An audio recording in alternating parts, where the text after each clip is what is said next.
Welcome to the deep dive. You know, we're always looking for ways to get straight to the core of complex topics. And today we're looking at something many of us have experienced using digital platforms, but specifically for something quite sensitive.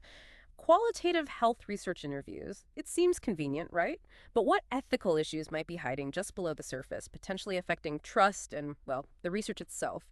So, our deep dive today is centered on exactly that. We're using a paper by Maldonado-Castellanos and Barrios called Ethical Issues When Using Digital Platforms to Perform Interviews in Qualitative Health Research.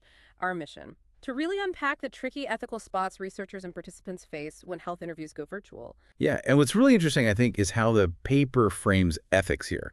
It's not presented as like a simple checklist. Instead, it's about ethics being this ongoing process, a space for constant deliberation.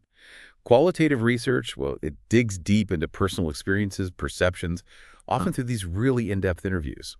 And platforms like Zoom or Teams, they offer amazing flexibility, no doubt, but they also bring these new ethical layers, complexities that researchers really need to think about constantly. Okay, let's unpack that. The paper highlights four main areas, sort of categories, where ethical problems can pop up in these virtual health interviews.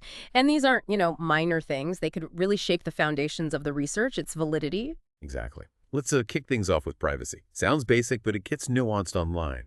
It's really about the participants' control over their own information and even their freedom of thought during the interview. The big challenge online is, well, the researcher can't actually be sure the participant is in a private space, unlike meeting in person, where you can see the room is secure online. Who knows? Maybe families walking by, maybe they're in a cafe without telling you.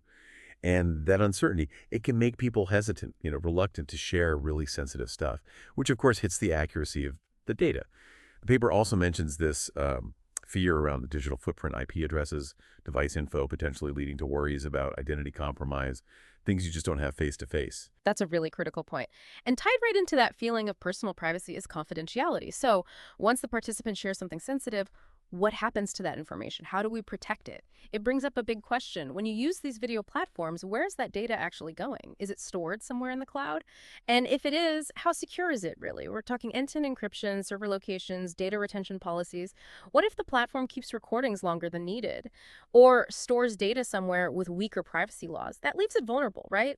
To cyber attacks, maybe third-party snooping. That's a huge worry with health information. A massive worry, absolutely.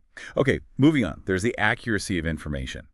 This ties directly into, well, the credibility, the dependability, the overall authenticity of what the research finds. The paper points out that if participants feel the digital platform itself isn't secure, or maybe they feel observed in ways beyond the interview, they might hold back. They might not share the full, honest story, maybe give answers they think are safer or more socially acceptable.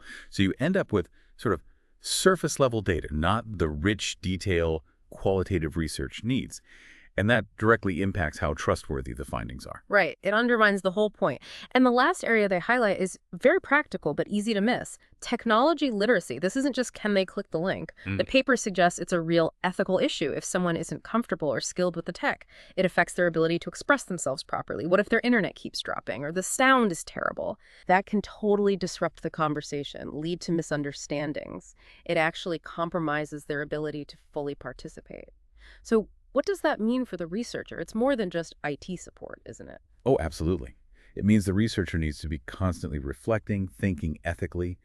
These issues go way beyond ticking boxes on an informed consent form. It's about making the best decisions in the moment sometimes to protect the participant, empower them, make sure they're comfortable and truly heard. That ensures their well-being and, ultimately protects the integrity of the research itself. It's an ongoing thing. Okay, so just to quickly recap the four key areas we've touched on from the paper.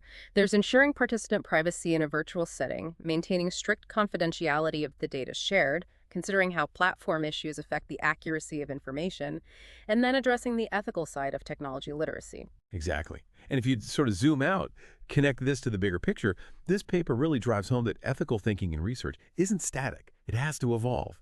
Think about where tech is going, more sophisticated AI for analysis, maybe even using VR for interviews down the line.